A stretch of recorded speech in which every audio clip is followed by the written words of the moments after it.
Atas nama Bapa dan Putra dan Roh Kudus, amin. Shalom Aleichem bersama Mesia.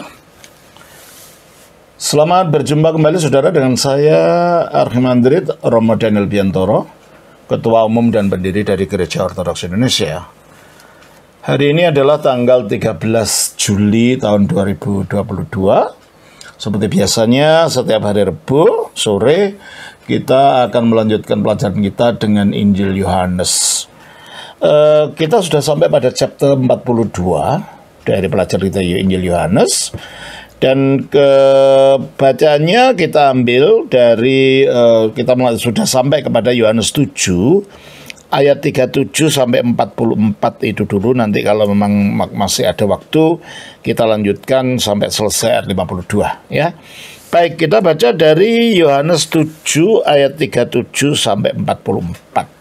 Dan pada hari terakhir, yaitu pada puncak perayaan itu, Yesus berdiri dan berseru, "Barang siapa haus, baiklah ia datang kepadaku dan minum. Barang siapa percaya kepadaku, seperti yang dikatakan oleh kitab suci, dari dalam hatinya akan mengalir aliran-aliran air hidup." Yang dimaksudkannya ialah roh yang akan diterima oleh mereka yang percaya kepadanya, sebab roh itu belum datang, karena Yesus belum dimuliakan. Beberapa orang di antara orang banyak yang mendengarkan perkataan-perkataan itu berkata, "Dia ini benar-benar nabi yang akan datang." Yang lain berkata, "Ia ini Mesias." Tetapi yang lain lagi berkata, "Bukan, Mesias tidak datang dari Galilea." Karena kitab suci mengatakan bahwa Mesias berasal dari keturunan Daud dan dari kampung Bethlehem, tempat Daud dahulu tinggal. Maka timbullah pertentangan di antara orang banyak karena dia. Beberapa orang di antara mereka mau menangkap dia, tetapi tidak ada seorang pun yang berani menyentuhnya. Terima kasih. Kita baca dari bahasa aslinya. Endati eskati imera ti megalites eortis. Pada hari terakhir, pada perayaan besar itu, istiki, berdirilah Yesus.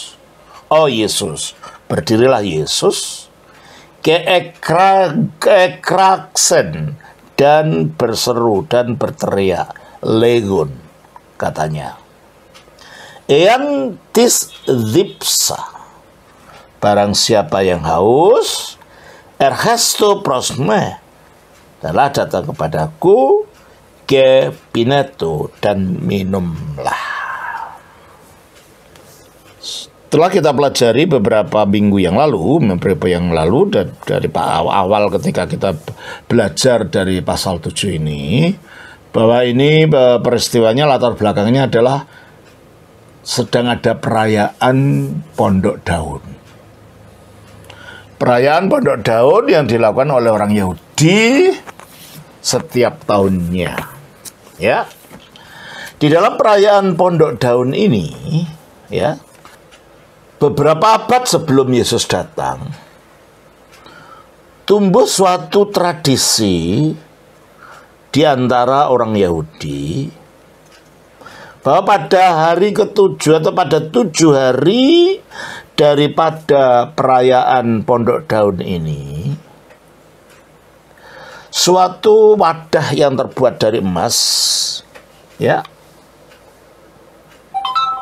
diisi dengan air dari kolam Siloam, ya, yang kolam yang sama di mana dalam kisah orang buta disuruh membasuh wajahnya itu juga dari kolam Siloam. Dari kolam Siloam yang dibawa dalam arak-arakan oleh imam agung atau imam besar kembali ke Bait Allah. Jadi diambil airnya dengan wadah yang terbuat dari emas itu, lalu ada arak-arakan kembali ke Bait Allah. Sementara arak-arakan itu mendekat kepada Bait Allah, mendekat kepada pintu gerbang air pada 5 sisi daripada bait yang bagian dalam. Jadi dari halaman bagian dalam dari Bait Allah 3 trompet atau 3 sangkakala akan dibunyikan. Itu upacaranya, ya. Lalu ini dibunyikan untuk menandai sukacita dari peristiwa yang sedang dirayakan, dan sementara umat akan melantunkan Yesaya 12 ayat 3. Maka kamu akan menimba air dengan kegirangan dari mata air keselamatan. Nah itu. Jadi ketika membawa air ini, mereka melantunkan ini Yesaya 12 ayat 3. Dan setelah berada di Bait Allah, ketika para orang yang datang melihat, memperhatikan, maka imam-imam akan berbaris atau berjalan mengitari mezbah dengan air yang berada di wadah tadi, sementara paduan suara di Bait Allah menyanyikan laguan Halel. Haleluya maksudnya, yang diambil dari Yesaya Mazmur pasal 113 sampai 118. Itu Mazmur pendek. Itu akan dinyanyikan, ya. Coba kita lihat sebagian saja. 115 sampai 118. Mazmur 115. Bukan kepada kami ya Tuhan, bukan kepada kami, tetapi kepada nama-Mu lah beri kemuliaan, oleh karena kasih-Mu, oleh karena setiamu. Mengapa bangsa-bangsa akan berkata, di mana Allah mereka? Allah kita di sorga, Ia melakukan apa yang dikehendakinya.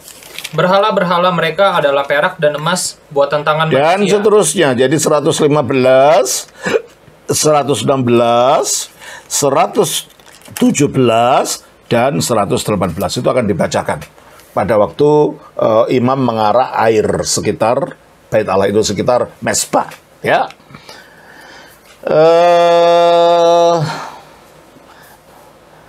Air itu dipersembahkan di dalam korban, sebagai korban kepada Allah pada saat korban pagi.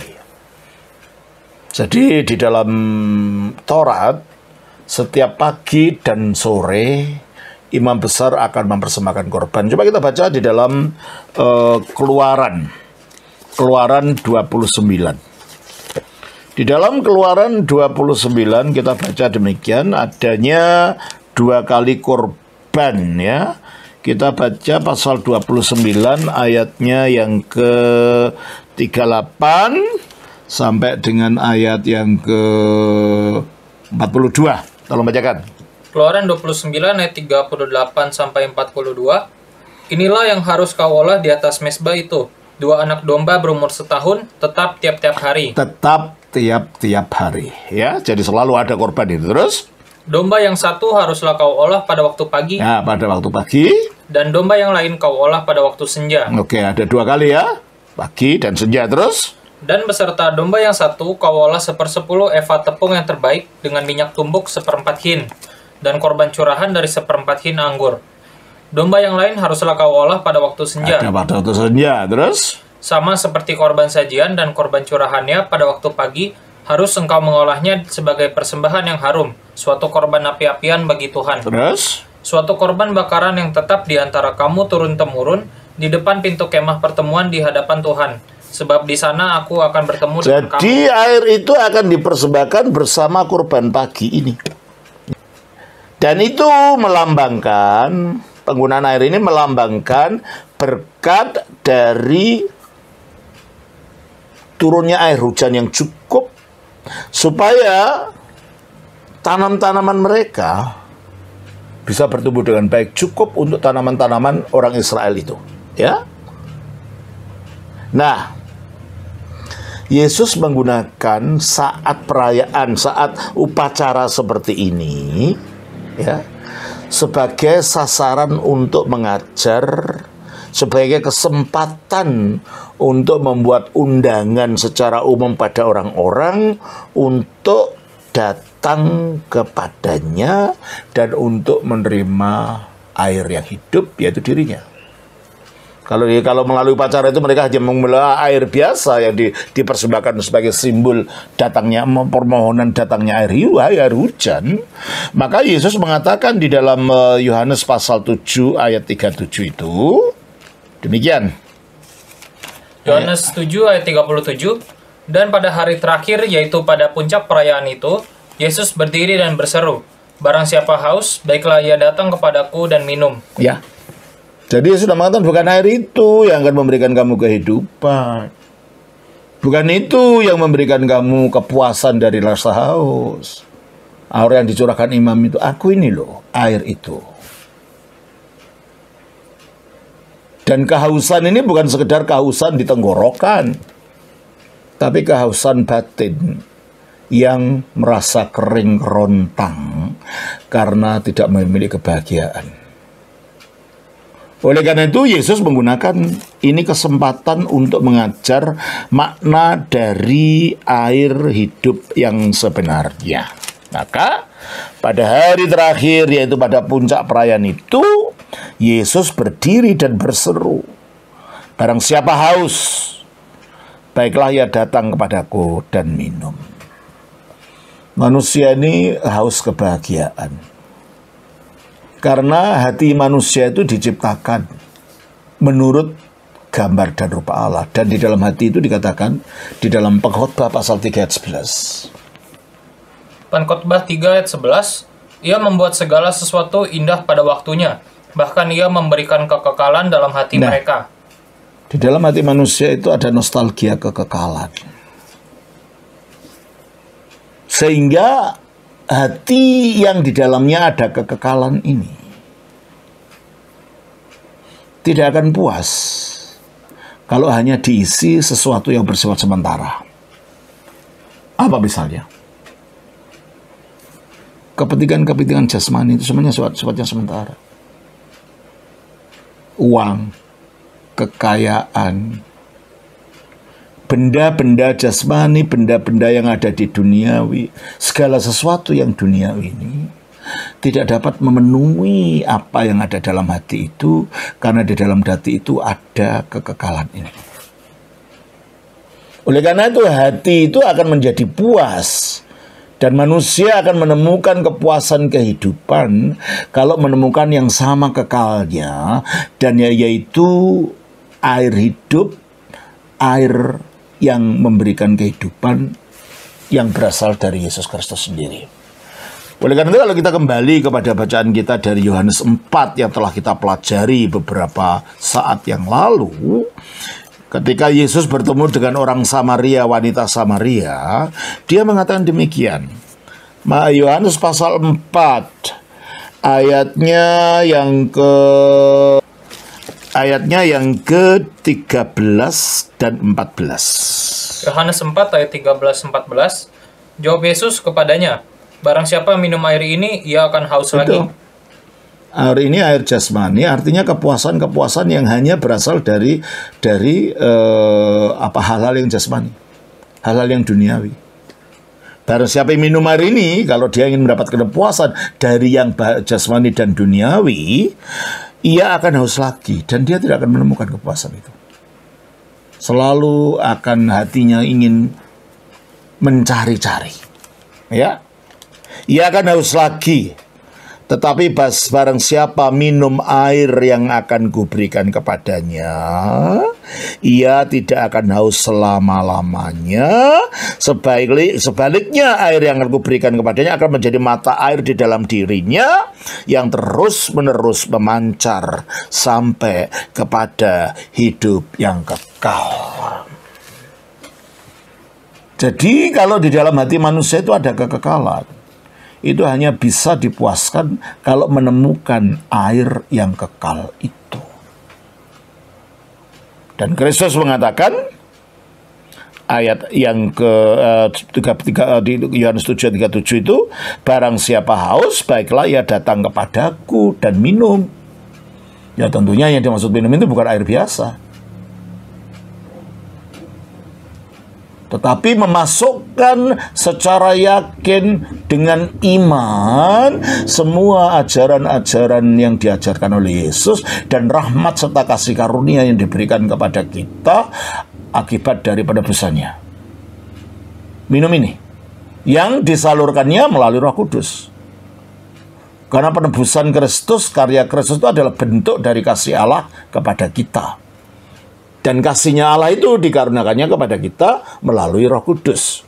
Coba kita baca di dalam Roma pasal 5 ayat 5. Roma 5 ayat 5, dan pengharapan tidak mengecewakan, karena kasih Allah telah dicurahkan di dalam hati kita oleh Roh Kudus yang telah dikaruniakan kepada kita. Kasih Allah telah dikaruniakan kepada kita oleh Roh Kudus, ke dalam hati kita oleh Roh Kudus.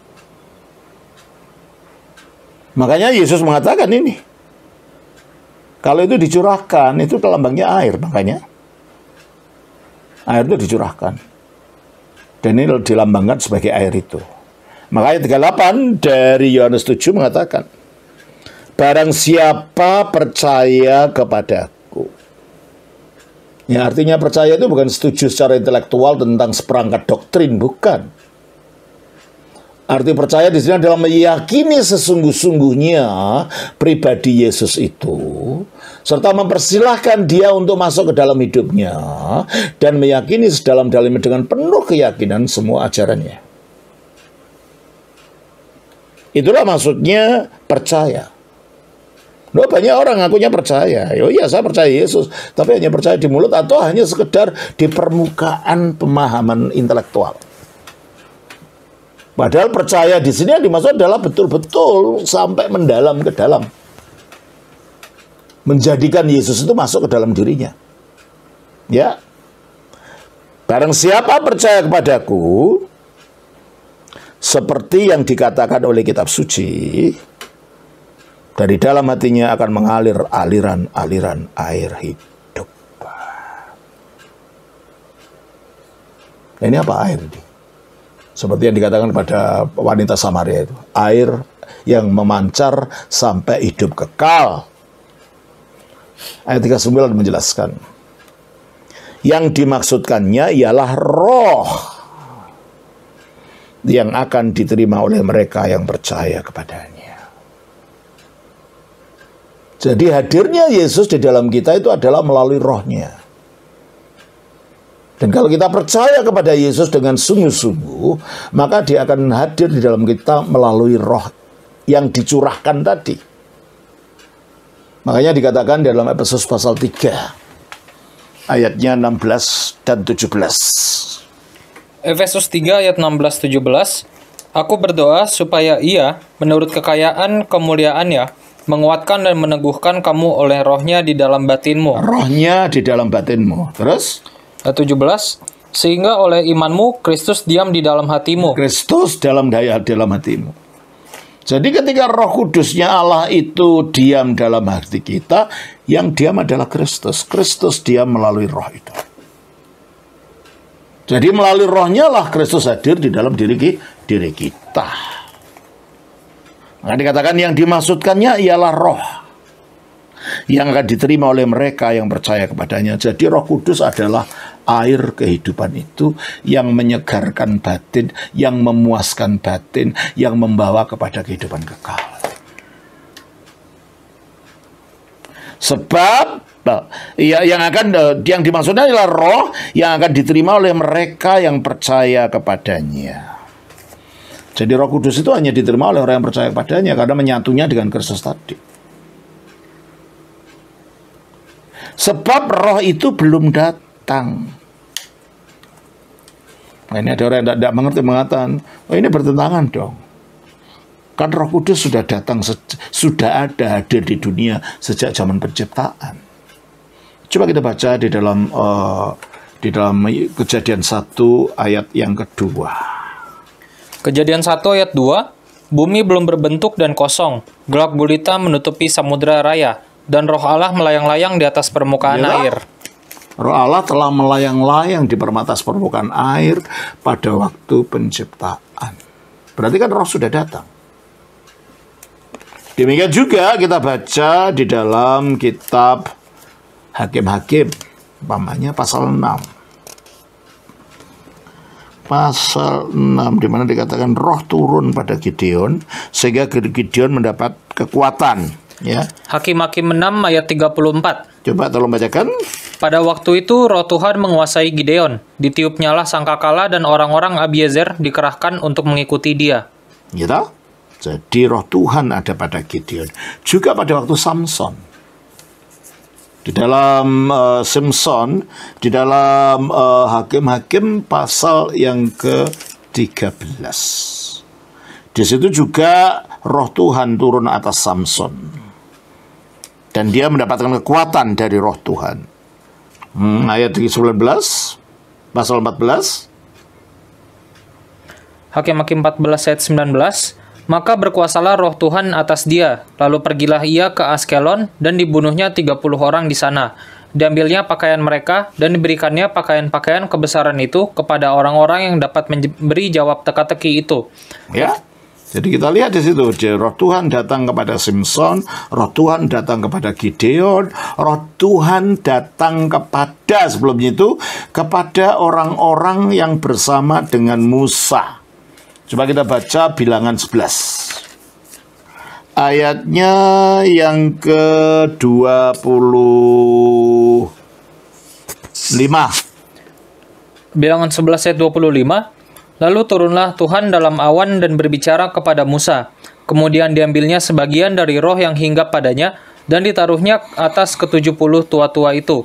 Ketika roh itu hinggap pada mereka, kepenuhanlah mereka seperti nabi, tetapi sesudah itu tidak lagi. Teruskan ayat 26. Ayat 26. Masih ada 2 orang tinggal di tempat perkemahan, yang seorang bernama Eldad, yang lain bernama Medad. Ketika roh itu hinggap pada mereka, mereka itu termasuk orang-orang yang dicatat, tetapi tidak turut pergi ke kemah. Maka kepenuhanlah mereka seperti nabi di tempat perkemahan. Jadi sejak zaman Musa, zamannya Hakim-Hakim, nanti zamannya Saul, Daud, roh Tuhan turun. Coba kita baca di dalam 1 Samuel pasal 10 ayat 1. 1 Samuel pasal 10 ayat 1. Lalu Samuel mengambil buli-buli berisi minyak, dituangkan nyala ke atas kepala Saul, diciumnyalah dia sambil berkata, "Bukankah Tuhan telah mengurapi engkau menjadi raja atas umatnya Israel? Engkau akan memegang tampuk pemerintahan atas umat Tuhan, dan engkau akan menyelamatkannya dari tangan musuh-musuh di sekitarnya." Pengurapan ini memberi Saul kuasa, karena pengurapan ini yang juga terjadi pada Daud adalah sarana di mana Roh Kudus turun pada orang yang diurapi. Kita baca 1 Samuel 16 ayatnya 13. 1 Samuel 16 ayat 13. Samuel mengambil tabung tanduk yang berisi minyak itu dan mengurapi Daud di tengah-tengah saudara-saudaranya. Sejak hari itu dan seterusnya, berkuasalah roh Tuhan atas Daud. Ya, berkuasalah roh Tuhan atas Daud. Jadi kalau begitu, bukankah itu bertentangan apa yang dikatakan di dalam Yohanes 7 ayat 39, roh belum datang karena Yesus belum dimuliakan. Dengan fakta bahwa roh sudah datang, sudah berkarya sejak penciptaan. Di zamannya Musa, zamannya Hakim-Hakim, zamannya Daud, zamannya para nabi. Kalau kita hati-hati, maka kita lihat ini bukan bertentangan. Roh Kudus berkarya dalam perjanjian lama itu, berkaryanya itu hanya pada orang-orang tertentu yang dipilih untuk menjalankan suatu misinya Allah bagi Israel. Dan Roh Kudus itu berkarya hanya untuk memberi kekuatan dan kemampuan yang supernatural, dan Roh Kudus itu hanya datang dari luar lalu pergi. Jadi Roh Kudus bisa datang dan pergi karena berkarya dari luar. Makanya dijanjikan pada akhir zaman nanti, Roh Kudus akan diberikan kepada semua manusia, bukan orang-orang tertentu saja. Dan itu baru terjadi, Roh Kudus datang kepada semua manusia seperti yang dinubuatkan di dalam Yoel 2 ayat 28. Ya. Yoel pasal 2 ayat 28, tolong bacakan. Kemudian daripada itu akan terjadi bahwa aku akan mencurahkan rohku ke atas semua manusia. Nah, ke atas semua manusia itu baru janji. Anak kecil, orang tua, semuanya. Bukan orang-orang tertentu, untuk tujuan tertentu. Dan juga di dalam Yeremia, di dalam Yehezkiel kita baca, atau kita baca. Atau Yehezkiel, coba kita Yehezkiel 31. Yehezkiel 37 ayat 14. Coba bacakan.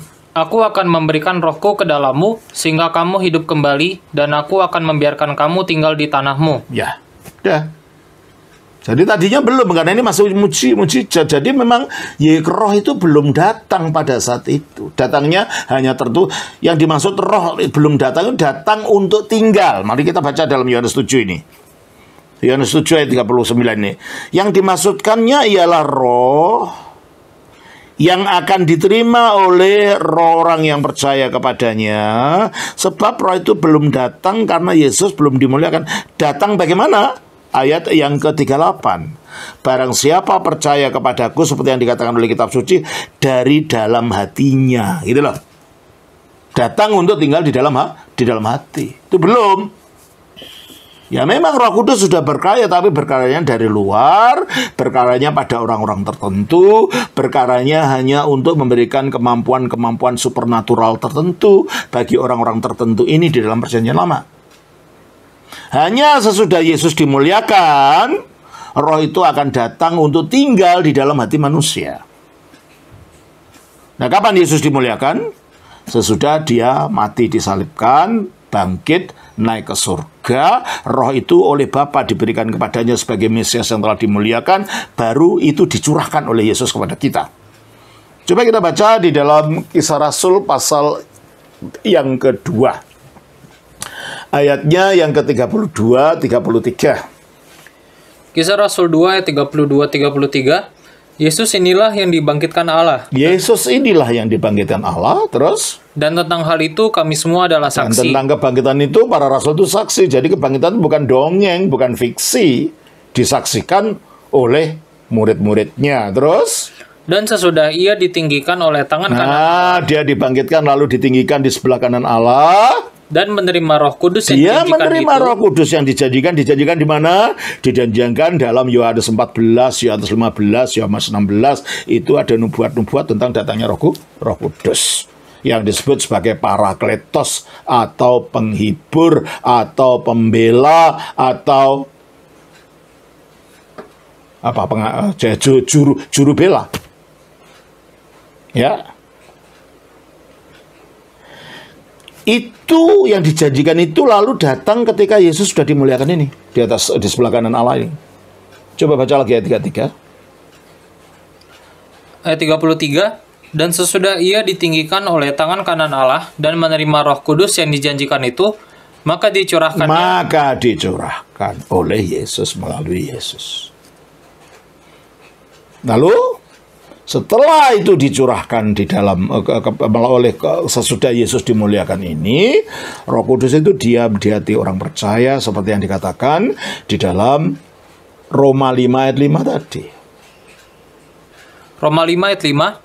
Dan pengharapan tidak mengecewakan, karena kasih Allah telah dicurahkan di dalam hati kita oleh Roh Kudus yang telah dikaruniakan kepada kita. Nah, Roh Kudus yang telah dikaruniakan kepada kita. Roh Kudus itu tinggalnya dalam hati kita akhirnya.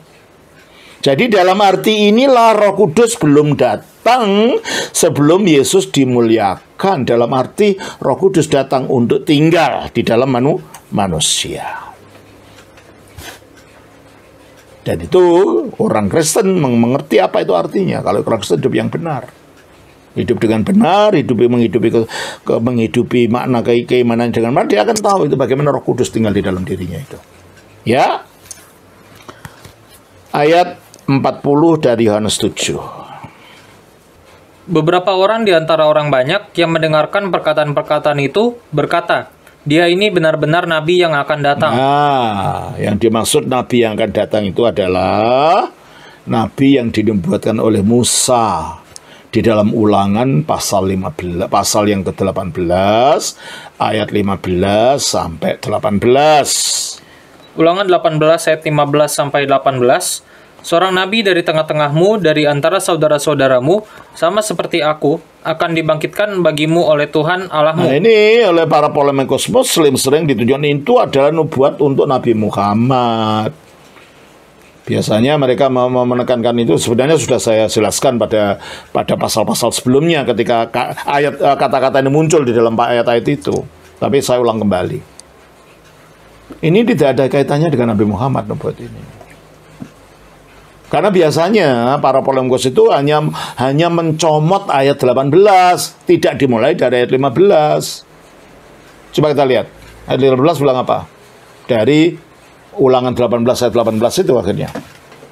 Seorang nabi akan kubangkitkan bagi mereka dari antara saudara mereka. Nah, karena mencomot dari sini, mereka mentafsirkan nabi itu datang dari saudara orang Israel. Dan menurut mereka, saudaranya orang Israel itu orang Arab. Karena apa? Orang Israel itu keturunan Ishak, orang Arab itu keturunan Ismail. Ishak dan Ismail itulah kakak adik. Berarti kalau gitu nabinya itu akan datangnya dari antara orang Arab.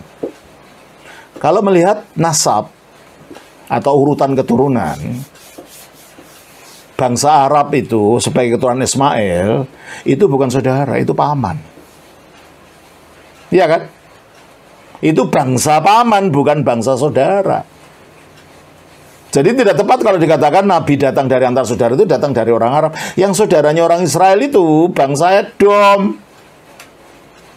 Sebab Israel itu keturunan, bukan keturunan Ishak, keturunan Yakub. Dan Yakub itu punya saudara namanya Esau. Dan Esau itu yang menurunkan bangsa Edom, yang akhirnya dikenal sebagai bangsa Arab Idumia, yang tinggalnya sekarang di Yordan sana. Nah, karena dari bangsa Edom tidak muncul nabi,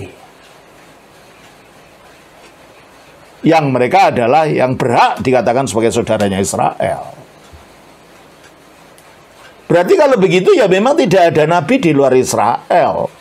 Yang dimaksud nabi dari tengah-tengahmu ya dari tengah-tengah Israel itu sendiri. Coba kita lihat dalam ayat yang 15 itu gitu. Coba dari Ulangan 18 ayat 15. Seorang nabi dari tengah-tengahmu, Seorang nabi dari tengah-tengahmu, dari antara saudara-saudaramu. Jadi dari tengah-tengahnya Israel, bukan di luarnya orang Israel. Bangsa Arab kan di luarnya Israel, bukan di tengah-tengahnya Israel. Nah, bangsa ini, nabi ini akan keluar dari tengah-tengah Israel, di antara saudara-saudara Israel. Kenapa disebut saudara-saudara? Karena Israel itu bangsa yang terdiri dari 12 suku. Suku yang satu itu bersaudara dengan suku yang lain. Jadi kalau Nabi itu datang dari tengah-tengah Israel, di antara saudara-saudara Israel, artinya Nabi itu akan datang dari salah satu suku Israel itu, dan ternyata Yesus datang dari suku Yehuda, gitu loh. Jadi ini tidak ada kaitannya dengan bangsa Arab. Kalau kita mengikuti ayat itu di dalam ayat 15 itu. Apalagi kalau kita baca dalam pasal 17. Dalam kitab yang sama, istilah saudara-saudara tidak pernah dimasukkan orang asing. Kita baca di dalam Ulangan 17. Nabi Musa menggunakan istilah yang sama, saudara-saudara, untuk raja-raja Israel. Coba kita baca dalam Ulangan pasal yang ke-17.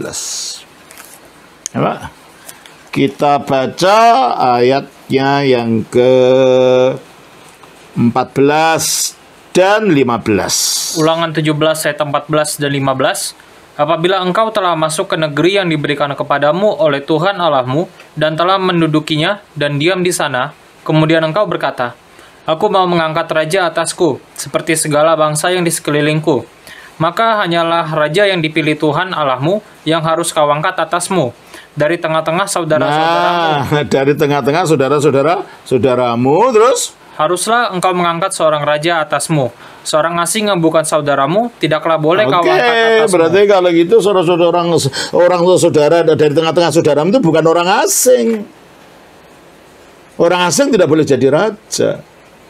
Nah, kalau kata-kata yang sama di tengah-tengah saudara dalam ayat ini menunjuk kepada salah satu keturunan Israel dari 12 suku itu, maka di dalam Keulangan 18 mengenai Nabi pun maksudnya sama. Tidak berbicara tentang bangsa asing. Bangsa Arab bagi orang Israel pada saat itu adalah bangsa asing. Demikian juga sampai sekarang bangsa Arab adalah bangsa yang berbeda dari bangsa Israel. Bahwa itu yang dimengerti oleh orang Israel pada waktu itu.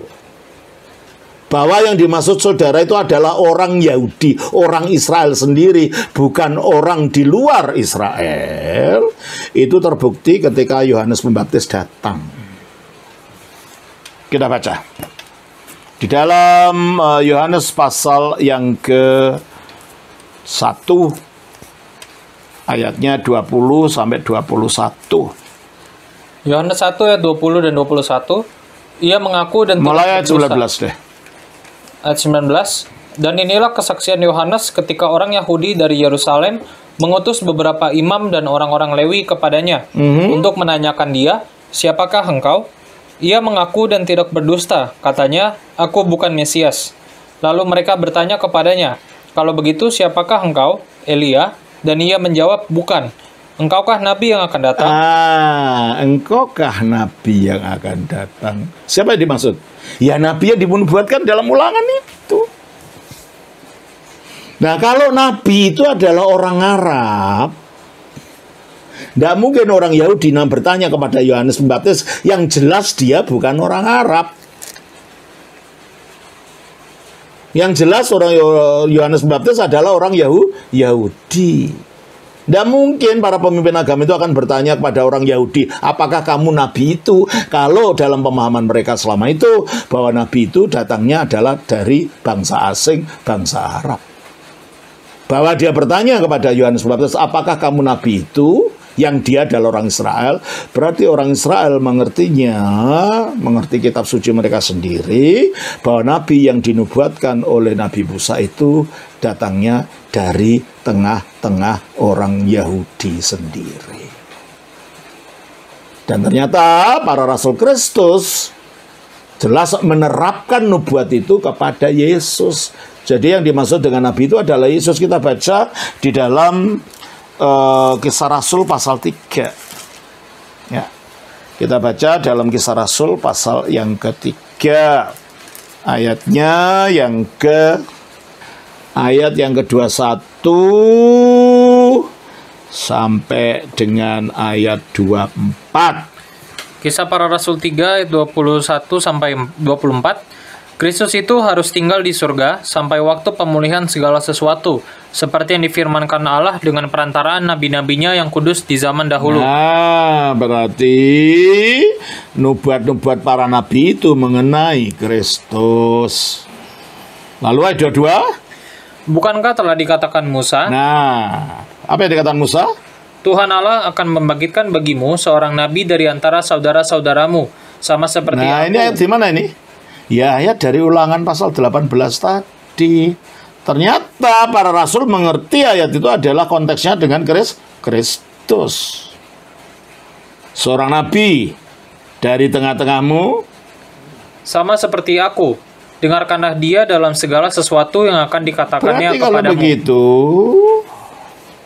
ketika orang-orang Yahudi pada saat ini mengatakan di dalam Yohanes pasal 7 ayat yang ke-40,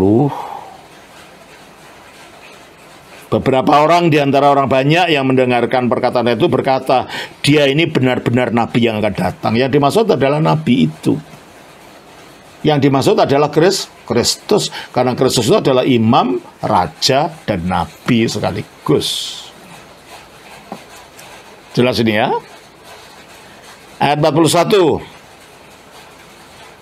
Yang lain berkata, ia ini Mesias. Nah, terus? Tetapi yang lain lagi berkata, bukan, Mesias tidak datang dari Galilea. Mesias artinya Hamasyah Al-Masih. Dan orang Yahudi waktu itu mengerti Mesias itu hanya dari satu sisi saja, yaitu anak Daud yang akan datang menjadi raja. Padahal Mesias untuk menjadi Hamasya, 3 jabatan harus dirangkap sekaligus, karena Hamasya artinya si orang yang diurapi itu. Dan di dalam Perjanjian Lama, berkali-kali sudah saya ajarkan ini, ada 3 jabatan orang untuk perlu diurapi, yaitu raja, seperti kita baca di dalam 1 Samuel pasal 10 ayat 1 tadi, untuk jadi raja harus diurapi. Lalu Samuel mengambil buli-buli berisi minyak, dituangnya ke atas kepala Saul, diciumnyalah dia sambil berkata, "Bukankah Tuhan telah mengurapi engkau menjadi raja atas umatnya untuk Israel?" menjadi raja, orang perlu diurapi. Jadi setiap raja itu Masiah, seorang yang diurapi. Yang kedua, jabatan yang kedua yang juga perlu diurapi adalah imam. Imam yaitu Kohen bahasa Ibraninya, adalah yang mempersembahkan korban di bait Allah untuk korban pengampunan dosa. Kita baca dalam Keluaran pasal yang ke-29, ayatnya yang ke-5, 4 sampai dengan ayat yang ke-9.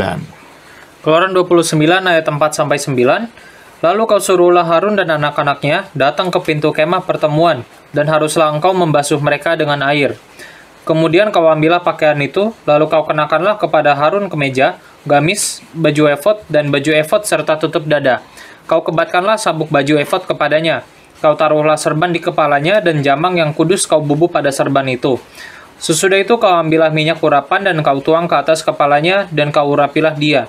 Kau suruhlah anak-anaknya mendekat, dan kau kenakanlah kemeja-kemeja itu kepada mereka. Kau ikatkanlah ikat pinggang kepada mereka, kepada Harun dan anak-anaknya, dan kau lilitkanlah destar itu kepada kepala mereka. Maka merekalah yang akan memegang jabatan imam. Itulah suatu ketetapan untuk selama-lamanya. Demikianlah kau harus mentahbiskan Harun dan anak-anaknya. Iya kan? Ayat 7 mengatakan, sesudah itu kau ambillah minyak urapan, dan kau tuang ke atas kepalanya, dan kau urapilah dia. Ayat 9b mengatakan, itulah suatu ketetapan untuk selama-lamanya, demikianlah engkau harus mentahbiskan Harun dan anak-anaknya. Jadi menjadi imam juga harus diurapi, menjadi raja harus diurapi, menjadi nabi juga harus diurapi. Kita baca dari 1 Raja-Raja 19 ayatnya 16. 1 Raja-Raja 19 ayat 16. Juga Yehu cucu Nimsi haruslah kau urapi menjadi raja atas Israel, dan Elisa bin Safat dari Abel Mehola harus kau urapi menjadi nabi menggantikan engkau. Jadi menjadi nabi juga harus diurapi. Oleh karena itu, nabi itu disebut orang-orang urapan Tuhan. Mazmur 105 ayat 15. Mazmur 105 ayat 15. Jangan mengusik orang-orang yang kuurapi, dan jangan berbuat jahat kepada nabi-nabiku. Ya. Jadi kalau ada orang mengaku nabi tidak pernah diurapi, pertanyaannya, kapan siapa yang ngangkat kamu nabi? Karena untuk jadi nabi, menurut kitab suci harus ada pengurapan. Ya. Nah, kalau kembali kepada Yohanes 7 ini, ketika ayat 40 dikatakan dia ini benar-benar nabi yang akan datang, itu salah satu jabatan Mesias. Nah, ayat 40 ada yang mengatakan iya ini Mesias, berarti mereka tidak mengerti artinya nabi itu apa, artinya Mesias itu apa, karena mereka melihat Mesias itu hanya sebagai nanti raja. Makanya ketika raja Yesus mau dipaksa jadi raja oleh mereka, dia nggak mau karena bukan itu tujuannya dia datang. Coba kita baca dalam Yohanes pasal 6 ayat 15. Yohanes 6 ayat 15. Karena Yesus tahu bahwa mereka hendak datang dan hendak membawa dia dengan paksa untuk menjadikan dia raja.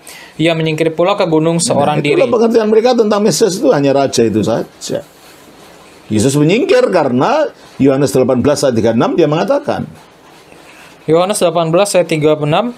Jawab Yesus, kerajaanku bukan dari dunia ini. Itu. Jadi orang Yahudi pada saat itu keliru mengerti tentang Mesias itu apa, ya. Sehingga ketika ada orang mengatakan dia itu nabi, mereka mengatakan, "Enggak, ya ini Mesias." Padahal ya Mesias itu termasuk dalam jabatan sebagai nabi, ya. Yang lain berkata, "Ya ini Mesias." Tetapi yang lain berkata, bukan, Mesias tidak datang dari Galilea. Betul, asal mulanya Yesus bukan dari Galilea, di Nazaret kan. Karena ibunya bukan dari Nazaret. Di Nazaret itu karena pada waktu dia dilahirkan di Mesir mau kembali, dan ibunya dan bapak angkatnya takut karena Herodes mau membunuh dia, maka dia menyingkir ke Nazaret. Jadi asalnya memang bukan dari Nazaret itu, dari Nazaret, dari Galilea itu. Coba kita baca di dalam Matius pasal yang kedua, ya, ayatnya yang ke maaf keliru. Ayatnya yang ke-22 sampai 23 pasal 2. Tetapi setelah didengarnya bahwa Arkelaus menjadi raja di Yudea menggantikan Herodes ayahnya, ia takut ke sana. Karena dinasihati dalam mimpi, pergilah Yusuf ke daerah Galilea. Setibanya di sana ia pun tinggal di sebuah kota yang bernama Nazaret. Hal itu terjadi supaya genaplah firman yang disampaikan oleh nabi-nabi bahwa ia akan disebut orang Nazaret. Dia memang bukan dari Nazaret. Nazaret itu kan tempat untuk menghindar dari penganiayaan Herodes. Jadi orang-orang ini tidak tahu benar Mesias itu apa, karena dilihat dari sepintas dari apa yang mereka lihat saat itu, ya. Yang ia lalu berkata, ya ini Mesias, tetapi yang lain berkata, bukan. Mesias tidak datang dari Galilea. Betul. Terus, karena kitab suci mengatakan bahwa Mesias berasal dari keturunan Daud dan dari kampung Bethlehem, tempat Daud dahulu tinggal. Coba kita baca Mikha pasal 5 ayat 2. Mikha 5 ayat 2, tetapi engkau, hai Bethlehem Efrata, hai yang terkecil di antara kaum-kaum Yehuda, daripadamu akan bangkit bagiku seorang yang akan memerintah Israel, yang permulaannya sudah sejak purbakala. Berarti dia itu kekal. Lahirnya dari Bethlehem, dan kita tahu ketika dia dilahirkan dia memang di Bethlehem. Di Galilea itu karena dia pindah, takut pada orang tuanya, takut kepada Herodes. Jadi karena kitab suci mengatakan bahwa Mesias berasal dari keturunan Daud dan dari kampung Bethlehem, tempat Daud dahulu tinggal. Kamu betul, dan memang Yesus berasal dari sana. Berarti memang dia itu Mesias.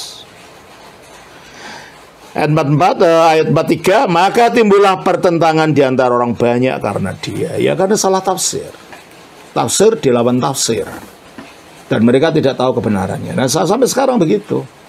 Macam-macam tafsir tentang Yesus. Kalau semuanya tafsir, ya akhirnya terjadi konflik itu. Kita harus kembali kepada tradisi yang meneguhkan sebenarnya Yesus itu siapa, yang diajarkan para rasul, lalu dipelihara oleh para bapak gereja, dan tetap diajarkan oleh gereja. Baru bukan tafsir, baru bukan realita. Baru itu realita. Ayat 44. Beberapa orang di antara mereka mau menangkap dia karena disangka pengacau, tetapi tidak ada seorang pun yang berani menyentuhnya. Ya karena mungkin pengaruhnya makin besar waktu itu. Ya, mereka tidak berani menyentuhnya, dan juga karena itu belum waktunya dia harus ditangkap, sebab segala sesuatu harus dilakukan sesuai dengan waktu yang ditentukan. Saudara, sekira ini saja yang dapat kita pelajari untuk hari ini. Nanti pasal yang saja akhir dari perikop yang terakhir, yaitu 45 sampai 52, akan kita pelajari Rabu depan. Tuhan memberkati. Shalom. Nama Bapa, Putra, Roh Kudus. Amin.